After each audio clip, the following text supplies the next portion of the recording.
Here we go. Hello, welcome to Talks with Sam, living with NMOSD. I'm very excited. This is my very first podcast, my very first guest, Shaideh. She's going to come on. She's going to tell her story about living with an autoimmune illness or disability. I Mm-hmm. created the platform. I was diagnosed with an autoimmune illness 2016. And back then, I didn't see any people on YouTube in real time talking about their illnesses. Mm-hmm. And then, you go down a rabbit hole trying to get answers, trying to see who else has been diagnosed with this, what their life has been like.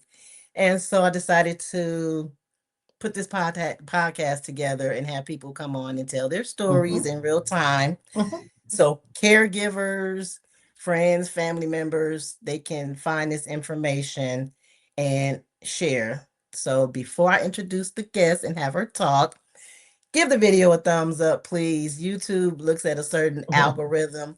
And so we Mm-hmm. need for them to know that this information is important. This is the advocacy, this is spreading awareness. And there are many autoimmune illnesses. Some we're familiar with, many we are not. We have the invisible versus the visible autoimmune illnesses. So we want to spread awareness about all of them. One quick disclaimer, we are not doctors, we are not medical professionals. So when our guests are telling their stories, so if you have any illnesses that you feel coming about, please talk to your primary care physician. Okay. Now I am going to hand the kitchen over to you and let you cook and tell us about your story. So, but for starters, go ahead and introduce yourself, your Okay. age, if you don't mind. Don't Oh, mind. and Yep. where you are, what state you're located in. Okay. All right. My name is Shaideh Justinville, and I'm located in Georgia. I'm 55, thank God, because that is actually part of my story on why I say that I'm double nickels. And I was diagnosed with rheumatoid arthritis in 2005. And I have been living with that since 2005. But in 2023, life threw me a curveball. I contracted COVID. I was in the hospital for 3 months. And basically, many things happened that I am so grateful to be here. I was on a ventilator. I just, boy, I can't even begin to say how close I was at heaven's door. So that's why I say, thank God I'm 55. So I didn't think I was going to make it because I spent my birthday in a coma that year. So um, basically, that's my story. Oh, I forgot oxygen. If you notice that I have on is my lovely parting gift from COVID. So I have just taken it and just gone with it. I've accepted it. I have tanks that I call Timmy and Tommy. I just run with it. I dress them up. They're my buddies, kind of they're my jetpack.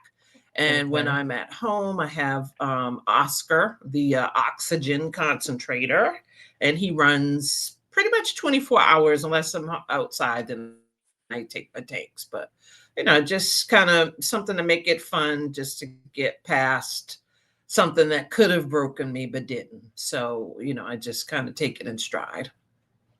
So let me back up a little bit.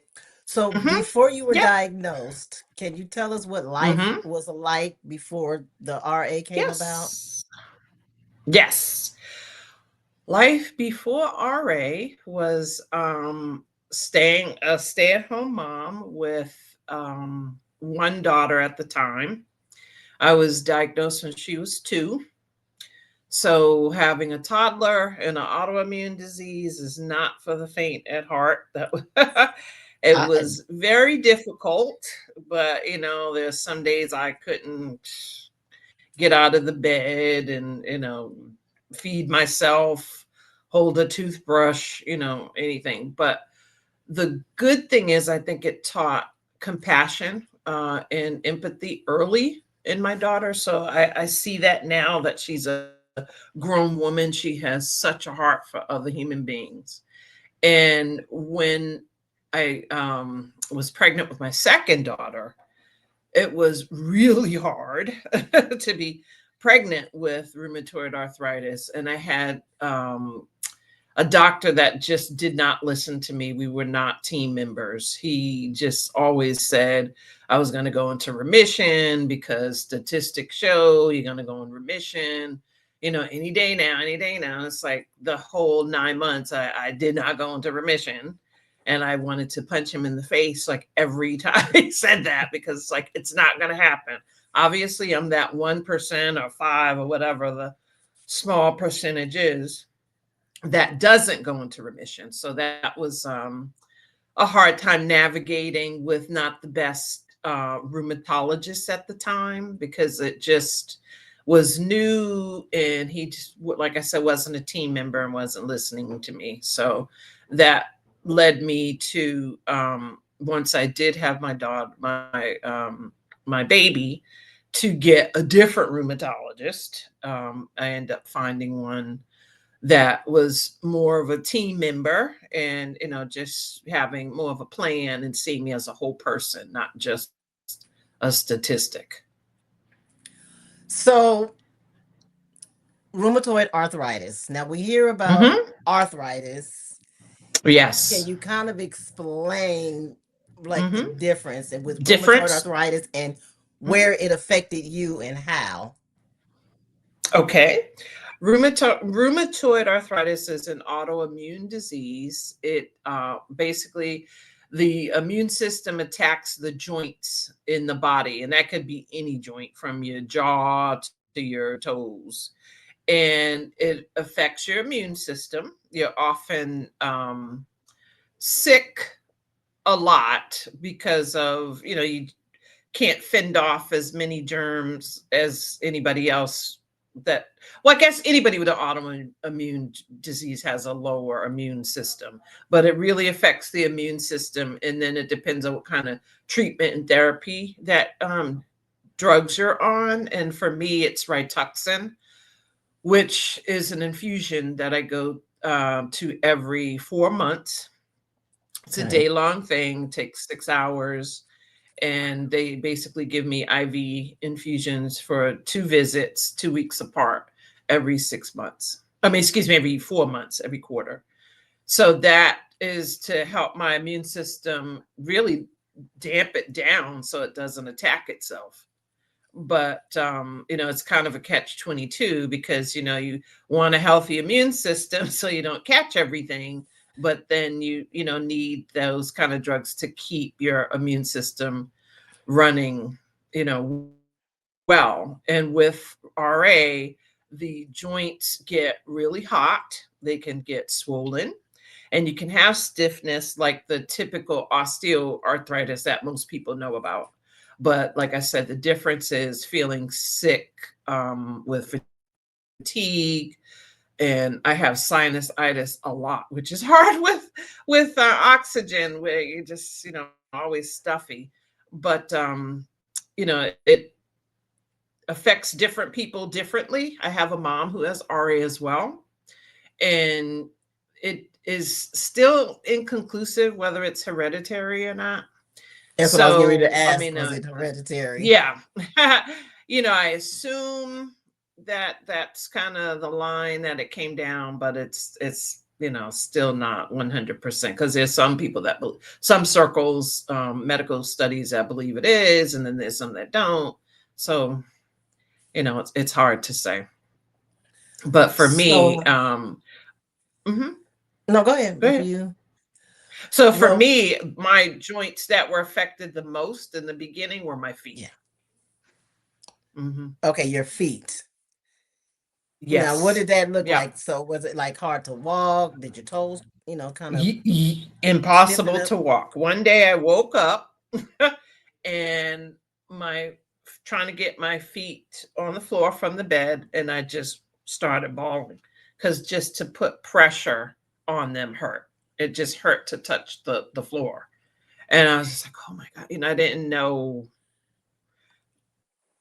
what was going on. At the time I was working for a part-time position, and I just said, yeah, I can't do this today. So that turned into going to my primary care, getting tests. First they said, oh, you may have sarcoidosis, and then they said maybe lupus, and with that I got my lungs x-rayed, and blood tests is how they determine most autoimmunes, I think, for the most part. I'm sure they all have different pieces, but my SED rate, which is inflammation in the body, was through the roof. So that's how I found out I had rheumatoid arthritis. So it just kind of like appeared just like out of nowhere. Healthy Yes, before, as ma'am. far as you know, skipping through the Yep. tulips, like many of us were. I Mm-hmm. was skipping through the tulips too, and then all of a Yes. sudden, Yep. mine was kind of Yeah. gradual, but Mm-hmm. still, nonetheless, it just like No. dropped in like out of nowhere. Yep. And Yep. so, when you were admitted into the hospital at some point, I assume. That day I was not. I went to the ER, but I wasn't admitted. It was just like, oh, well, they'll give you some steroids. So I went to my primary, and that's when all the testing, and she started all that. Okay, did they run you? Did you get an MRI as well? No, Mm-mm. just blood work. Nope. Blood work, steroids, and X-ray. I think I got an X-ray of my feet, but not an MRI. Yeah, because and I should add, we didn't have insurance back then, so it was trying to get the minimal stuff that you could cover. So the primary care was the person that kind of did more Make of the that happen. other testing with bloods. Yeah, blood tests. Right. Now And you then said she referred to a rheumatologist. okay. So you Yeah. said so you're on Rituxan now. You get Rituxan. This is my 10th drug. So what are, if you can remember some of the other drugs that they started you off with, what were they Oh, and I what do. happened that they got you over to Rituxan? Okay. First was just steroids, prednisone, then methotrexate, and I used to do that with injection. I would inject myself. No, first I had pills, then I had injection. Then after that, I've been on Imbro, Humira, Kevzara, Orencia. Um, what am I forgetting? Xeljanz. Oh, no, I'm forgetting a couple in there, but yeah, this is it. This is like the end of the line for me. So I was like, oh my gosh, and I've been on it for 5 years. So I'm hoping it Okay. doesn't stop working. I really am hoping it, because I will be like, oh. So when you were on the other ones, how long were they effective before you was like, okay, this is not working anymore? Um, methotrexate was short lived. It didn't, yeah, it didn't do much. And then I switched to Imbro and Simzia. That's what I forgot. Okay, then I switched to Imbro, and that did okay for maybe a couple years, and Okay. then it didn't. It just kind of gave out, and then I started trying other ones, and Xeljanz worked really well. I was on that in 2019, and it was just a pill, so I was so glad, because I did not want to have to inject myself, because I had a big needle phobia, which is hilarious. That I was a person very scared of needles, and now needles kind of keep me living. But the Xeljanz worked for a while, but I ended up having a hysterectomy and getting a blood clot in my lung. And one of the side effects are clots. So Really? Yeah, and I had no idea that I had a pulmonary embolism. I just thought I had gas. I was just like, "Oh yeah, I just have gas." I sent my husband out to get Gas X, and it just wasn't doing anything. And it was my mom that said, "Something's not right. Something's not right. You need to go to the ER." And I was like, "No, I really don't want to. I've been in the hospital, blah blah blah." So, because with the hysterectomy and recovering, and so I did go, thank God, because once again, I would not be sitting here Mhm. because they caught it right away. So that pulmonary embolism was my first gift of life again, Mm. and Okay. that was 2019, and so I had to get off of it because it just, it was too risky. So then that's when I came to the Rituxan. Yeah. So during your journey, did you have to Mm-hmm. use any mobility devices, wheelchair, Yes, walkers? ma'am. Yes, yes. All of the above.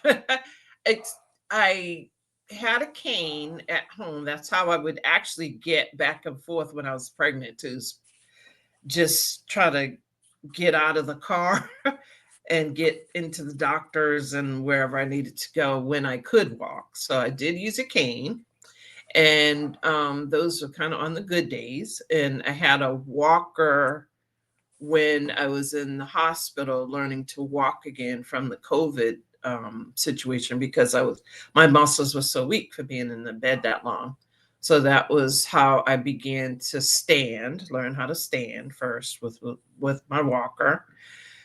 Then I graduated eventually to being able to walk down the hall, and but I would get winded because my lung damage it was so bad. So I had to then rely on a wheelchair, and I have taken to a wheelchair really for long outings. Like, I can walk well carrying my tanks, but long outings, or if I have a flare, like I did when we were supposed to meet last week, my knee out of nowhere decided it wanted to give me trouble, and I was back in my wheelchair again. So yes, I use a wheelchair when I have long distances to walk or a flare in one of my joints. So talk to us a little bit about flares. Mm-hmm. They just decide to, like, even though you're on Rituxan, so for the most part, Mm-hmm. Rituxan kind of does its job, Mm-hmm. but flares. Happen. Yes. I had a big one in February in my right hip, which I have what they call avascular necrosis, which it's basically the kind of the vein or marrow, I guess, vascular stuff in my hip has been eaten away from the long-term steroid use. That's one of the side effects. So I will need a hip replacement. I've known that for a while, but I just kind of put it off. But now that my lungs are so fragile, I went to him in March because I had a bad flare in my hip where, again, got up, had couldn't walk, couldn't do anything, and I kind of like, oh yeah, okay, laughed it off. 2 days taking Tylenol, and because I don't take ibuprofen because I'm on blood thinners because of that pulmonary embolism that I had back in 2019. So you can't take Advil or ibuprofen. So I was trying to do Tylenol and CBD gummies. And I said, oh, yeah, that'll be okay in a couple days. Well, by day 3, I was in so much pain. I was crying like a baby. So I went to the ER, and they admitted me, and I ended up being in the hospital for 6 days trying to get my pain under control. So that was in February.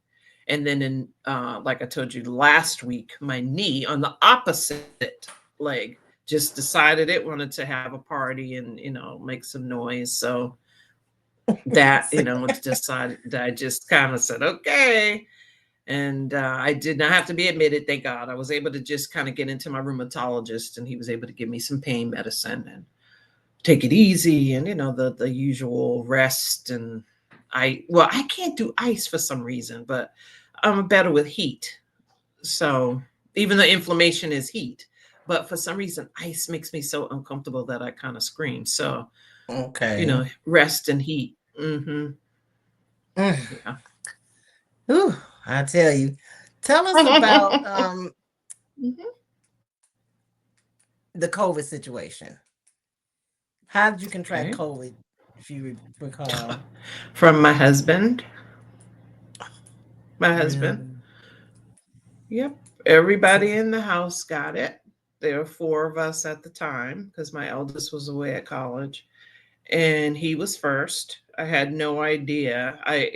He's a workaholic. He's always gone. So he came home one day about 12 to 1 o'clock in the middle of the day. That's so unlike him. So I knew he was sick, and I went into the because I was actually in my daughter's room doing something upstairs, and I heard the garage, and I was like, "What?" So he went upstairs and just plopped on the bed, and I said, "You're sick, aren't you?" He's like, "Yes." So I was like, "Oh my god," because I have been, whoo boy, avoiding COVID because I knew if I got that was my biggest fear. If I got it, I was not going to make it. So I was just like, oh my God. But by that time, because we share a bed, I had it, but I didn't know I had it. That was like February 10th. Well, by the 18th, I started feeling bad. And I went to urgent care and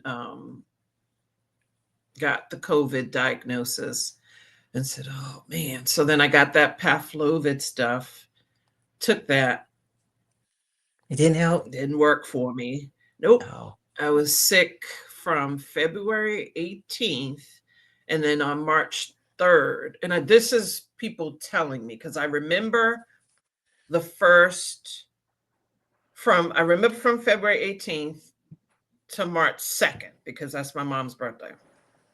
So I had a friend drop stuff off at our door, flowers for my mom's birthday. After that, the next thing I remember is being in the bed. The next day, the morning, I guess afternoon, I don't know. My mom saying, "Wake up! I called your husband. You're going to the hospital." And I was just like, "Okay." I don't remember much after that. Got to the hospital, and they said, "Oh, you have COVID," and I said, "Yes," and I said, "But I'm walking out of here." And then I prayed and I said, please let me be able to go back to my kids.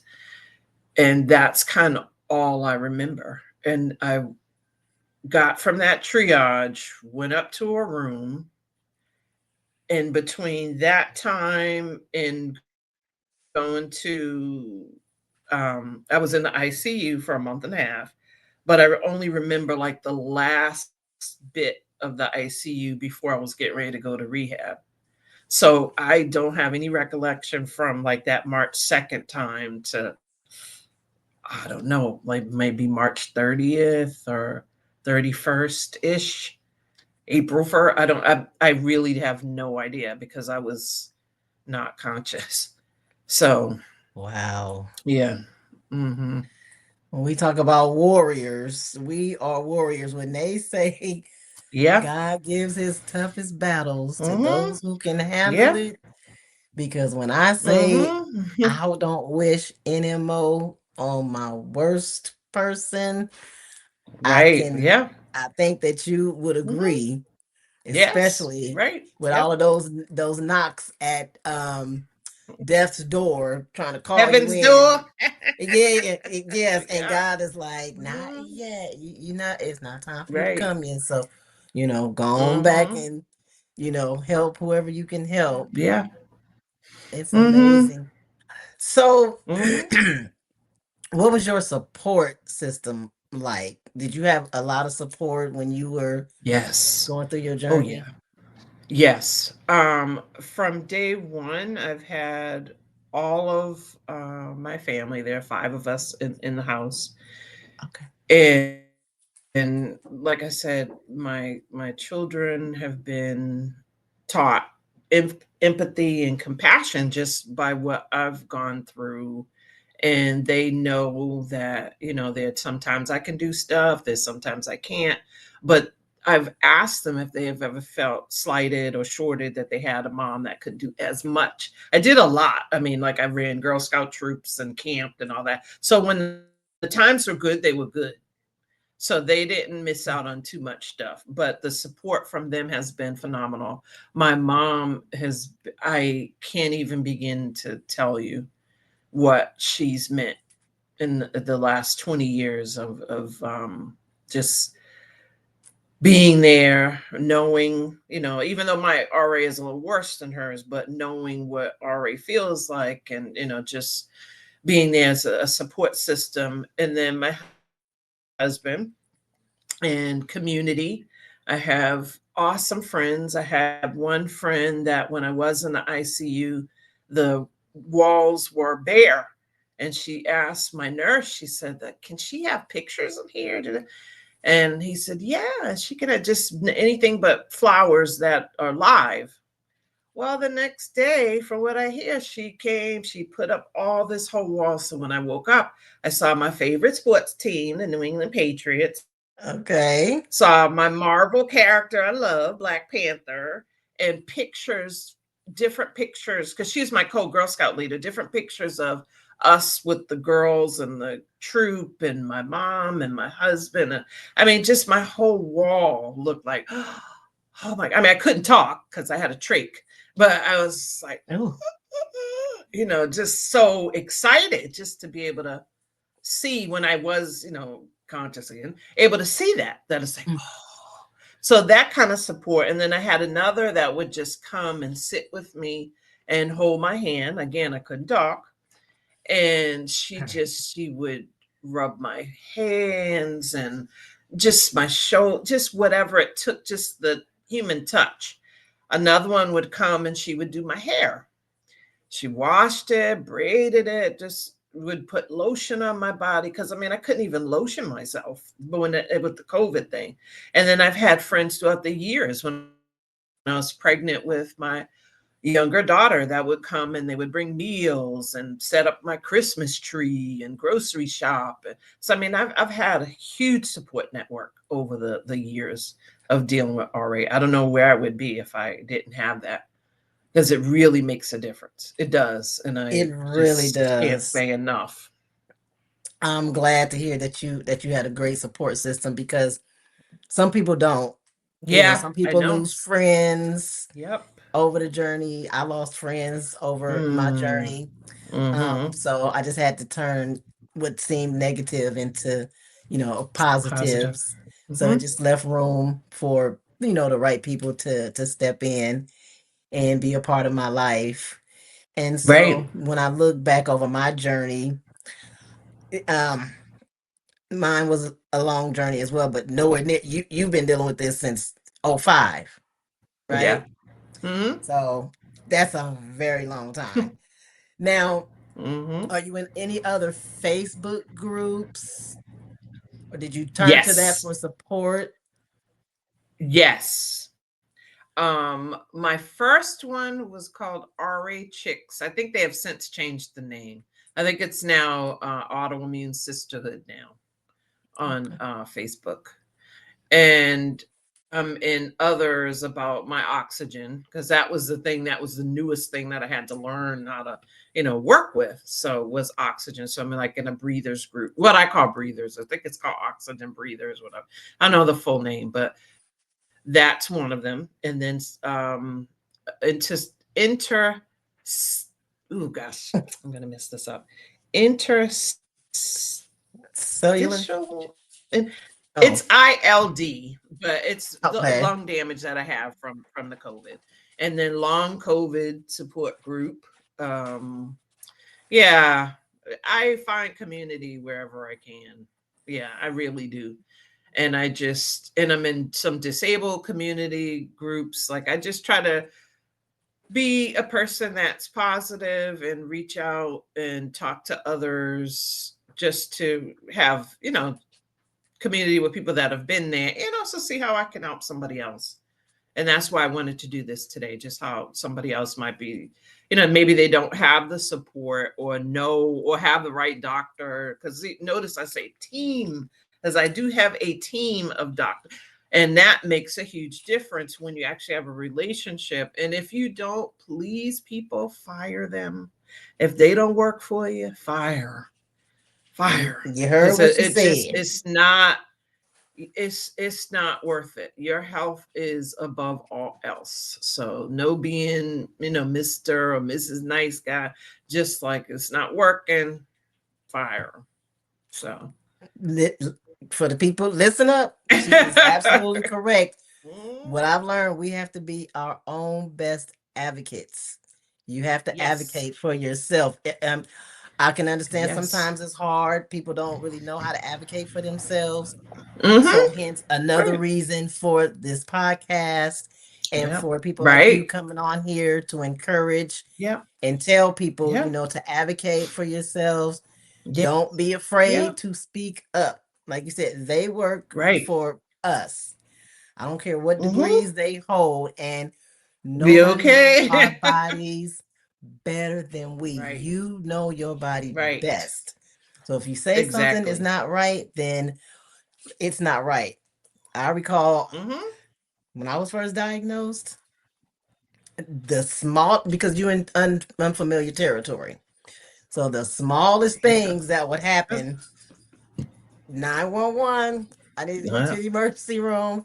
It's like, don't be Mm-hmm. afraid to call. Some people like, I Yeah. don't want all the lights and the paramedics all in front of my house. Yeah. Listen, don't worry about that. That's the least of your Mm-hmm. worries. Call and get Yes. into the Agreed. emergency room and get Yeah. yourself checked out. Yeah. Don't be ashamed. Once you Right. put all that behind you, Yes. life will be so much better. Sweet. Yeah. So yeah, listen to that. Mm-hmm. Be your own Yeah. best advocate. Mm-hmm. And so I want to know, um diet.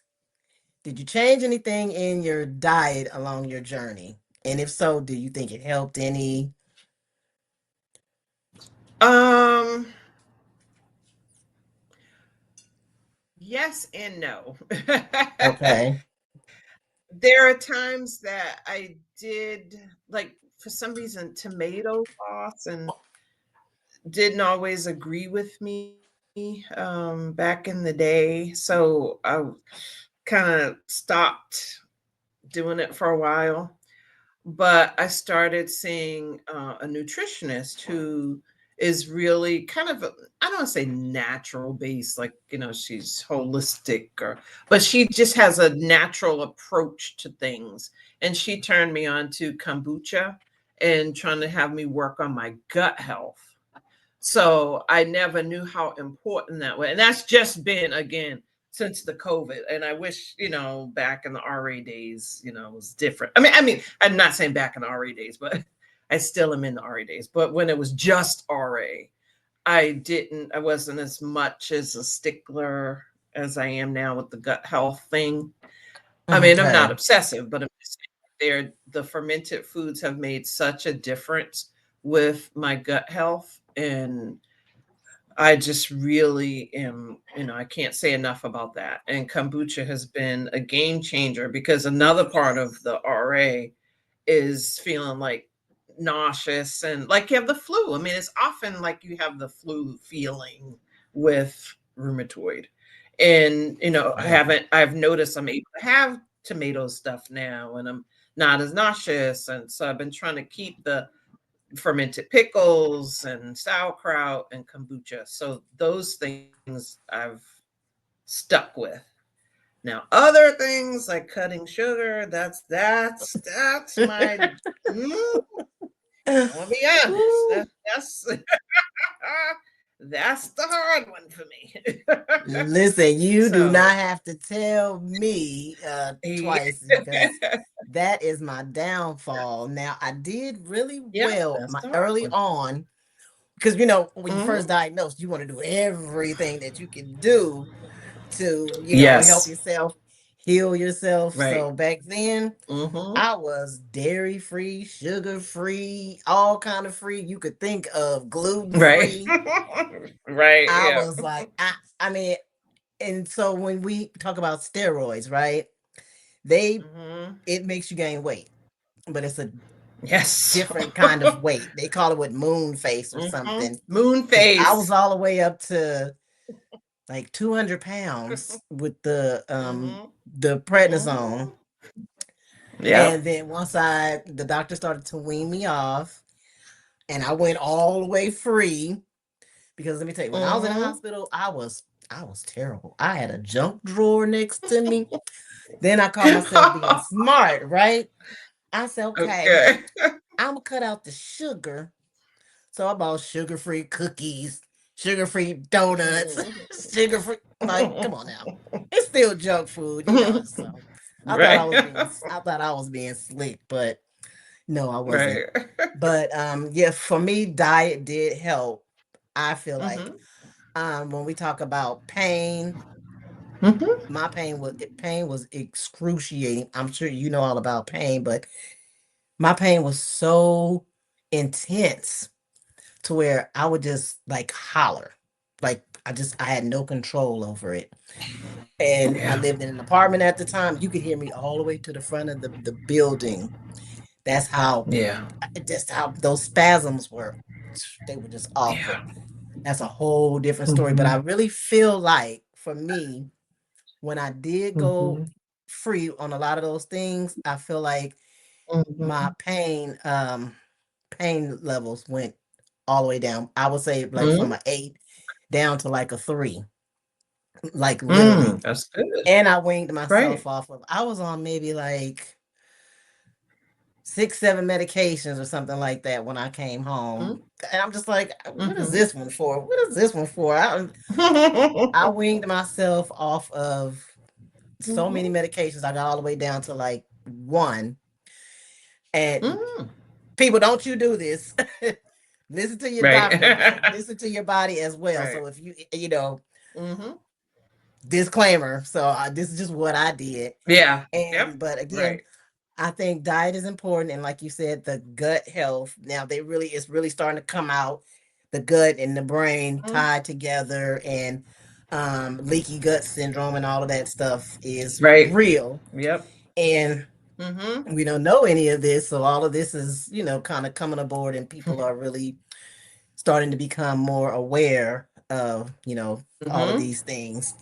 And then we know Yes. stay away from the processed food as much as possible. But Hmm. I'm no nutritionist because Hmm. I backslid all the way back down the hill. So I'm trying to get myself back to where I need to Right. be. And so, but yeah, and so with the lung thing, the lung disease or issue, does it have a name? You may have forgive me. Yes, and I'm trying to think. I want to say it right. It's pulmonary hypertension. That's one thing, and then it's something. ILD is inter, and I'm gonna if I spell it right. Uh, okay, okay, interstitial. That's what it is. Lung disease. Interstitial. Interstitial. Yes, ILD. Yep. And Okay. basically, it's just they don't function like they used to. I have about 66% lung capacity. So that's why you have to have the oxygen on all the time. Yes, yes, ma'am. But I mean, And I'm low compared to some other people. Like I'm at 2 liters at rest, and then 4 to 5 when I'm doing exertion. But when I came home, okay. I was like at 8. So it's gone down, with doing pulmonary rehab and just working at home. So that's huge. Whew. Eight, girl. I didn't even know the machines went up to 8. I think mine. They go to 10. Really? Yeah, I gotta look at mine yeah, again. 10. I ain't really paid attention because Yeah, the mine. big, not all of them do. No, but you're right, because not all of them do. Some Okay. just do 5. Yeah, I Yep, think you're mine right. goes up to a Yeah, 5. yep, Okay, yep. so they go Mine all is the way up to 10 a because 10. yes. Okay. And they're loud. Oh, I know. When I Yeah, turn because mine I on, basically so have a cord that goes. I have a 50-foot tubing, and so I can walk all around the all the way around the first floor. house. Yeah. Mm, Yeah. mm, mm. Yeah. Well, bless your Yeah, heart. that's So good. before I let you go, is there anything Mhm. else you would like to share? Any inspiration that you would like to tell people? Because I know some people when they get diagnosed with autoimmune illnesses or disabilities, Mm. they think a lot of people think there's just no light at the end of the tunnel, and that Yeah. everything is just over with, and they just want to get underneath the covers and cover up their head and ball up and just say forget it. Right. Yeah. I know. And I would be lying if I said I didn't have those days. Yes. I've in the 20 years with the RA, I definitely have had those days. And with the news development, not as much, more with the RA days back in, the day. But I do sometimes get, I guess, a sense of like grief with kind of mourning that's some of the things I used to be able to do that I can't do as much now that I have the oxygen. That because the oxygen industry is so behind and everybody thinks you can have that little oxygen box and you can walk with that because they see them on the commercials, but those are if you barely need oxygen. But people who really need continuous flow, you really have still the big large tanks. I mean, that's so sometimes I get like, if I want to run into Kroger, I gotta take Timmy and Tommy. I can't. So Okay. sometimes I do get like that, where it's just like, oh, I just want to run in and get, but I can't because those, I mean, so I might have to hit a drive-through more often or get my groceries delivered or something like that. I'm not as active as I once was, but I don't just sit and feel sorry for myself, if that makes sense. Like I go to the movies because I can Mm-hmm. time my Mm-hmm. oxygen better for movies. But like I'm trying to figure out, I used to love going to outdoor festivals and art Mm-hmm. festivals and music. Now I'm like, okay, if I did that, it would be an hour in traffic on the tank. Then you got to like measure how long it would be for the festival, the hour Mm-hmm. back, so those kind of things are like, oh, so some days I actually grieve that, like, oh, I really wish I could do this easily. But, I'm like, okay. And like New Edition is coming. I grew up in Boston and I grew up with New Edition. That was my first concert I saw as a kid. And I'm just like, ah. And then I'm like, but I can't take Timmy and Tommy. I mean, you can't go with oxygen because they're just not going to last. It's not that I'm embarrassed, it's Mm-hmm. just that they won't last. And it's heavy. Those tanks are heavy. So the tank that Yeah. they carry is like 30 pounds. So, you don't want to have that trying to lift it out of the Uber, which I've done, but I've done it like I've gone to a small venue to watch a drag show. So I mean, I try to modify so I'm not like, oh man, life's over. But Yeah. I still have a way to go with some of the things I still want to do that I have to figure out how to build them into the new normal. So I mean, you do have those days. That's what I'm saying. I can't say, oh no, that doesn't happen to me. Yeah, it does.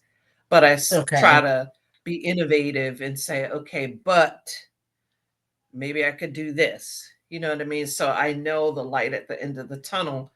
So I mean, it feels dim, but especially in high pain days, you want to just like give up, but don't. You know what I mean?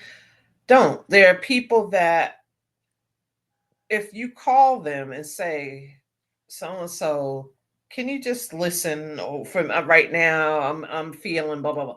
Do that. I mean, that might be 3 minutes, or text somebody, or even if you get one of those hotlines or something like that. Just there's somebody that can snap you out of it if you get a minute just to, or breathe, because I have a breathing app, and I just sometimes will calm myself down with that if Okay. I'm getting overly like anxious, or something with what I can't do. I try to do that kind of thing. Well, that's great. That's great information for somebody Hmm. who kind of don't know which way to go. And then your story Hmm. is helpful with respect to the oxygen. So maybe I can get some more people to come on and, talk more about, their life living with oxygen. I have an Hmm. oxygen tank as well due to Hmm. COVID, but I get to use the little small portable one. Lucky, because you So, can fly. yes, That's the and thing I want to do. listen, I can feel your pain because me just Hmm. carrying that little one is a headache. Oh, And yeah. so I need to be grateful for being able Right. to have that small one in Yeah. consideration, in opposed to what you have to deal with. And so Mm. I share that to say um there's always somebody that has a bigger challenge than we have, and Yeah. so we just True. have to embrace Yep. our life, what we have, and just Yep. love it for what it is. Don't fight against it, just Right. embrace it, Mm-hmm. and just Right. try to surround yourself with people who are loving, who are full of Mm-hmm. empathy. That's the biggest thing we need. Mm-hmm. Like I say, we're not looking Yes. for sympathy, just some Mm-hmm. empathy. That's all. Right. That's Mm-hmm. it. Right. Mm-hmm. Yeah. Well, I want to thank you for your time. Was there anything My else you wanted to pleasure. share before I let you go? I've taken up your time. I appreciate you. Mm-hmm. You are definitely a Mm-hmm. warrior. And so Oh, before thank you. I sign off, I just want to tell the viewers, give the video once again a thumbs up because I really feel like this information should get out there to the Mm-hmm. masses. So we're trying to spread awareness. And Shaideh was my Mm-hmm. first guest. She was willing to come on and talk Let to me just me. interrupt you. Shadi. Shadi. Shaideh, Shadi. girl, that's You right, got Shaideh. it. Okay. Yes. All Mm-hmm. right, y'all heard that. Shadi. Okay. Was my first guest, and I appreciate her coming on and sharing her story, giving me her time. I've been on here over 30 minutes. So I know you need to get back to My your pleasure. life or to bed. But Thank you. yes, and make sure you subscribe to the channel as well. Share the Mm-hmm. video. We welcome I comments in the will. comments section. Again, this is a safe space. So everybody, when you leave comments in the comments section, if you have questions, feel free to ask, but please keep your comments clean across the board. Again, this is a safe space. People are coming here to tell their stories, to open up, whether it's for caregivers, friends, families, or if Yeah. you're just a patient and you're looking for real, raw stories, resilience, recovery, the whole gamut. That's what this platform is for. So, have a That's good right. night, and I will see everybody in the Okay. next podcast. Bye. Thanks again. Bye. Bye.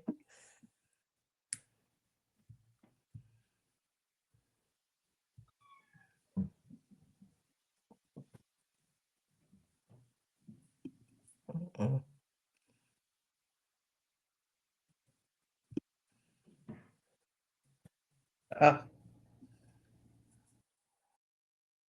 Uh oh.